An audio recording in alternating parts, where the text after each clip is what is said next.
नाही, अशी कोणतीही चर्चा कोर टीम मध्ये किंवा कोर टीमची तातडीची बैठक अशी काहीही लावण्यात आलेली नाही. आणि साधारणतः मंत्रिमंडळाच्या संदर्भात कोणताही निर्णय हा केंद्रीय स्तरावर होत असतो.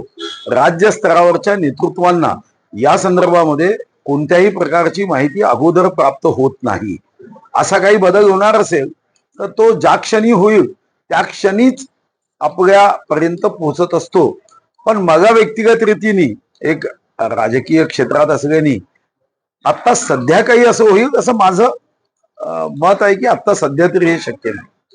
मी पुन्हा आपल्याला सांगितलं मला कोणतीही माहिती नाही आणि या संदर्भात माझं व्यक्तिगत मत आहे की आता सध्या फेरबदल होण्याची शक्यता नाही असं माझं व्यक्तिगत मत आहे. समोर नगरपालिका महानगरपालिका जिल्हा परिषदच्या निवडणुका आहे आणि अशा वातावरणामध्ये त्या त्या जिल्ह्याच्या मंत्रिपदावर असणाऱ्या एखाद्या नेत्याला अस्थिर करण्याचं काम होईल असं मला वाटत नाही.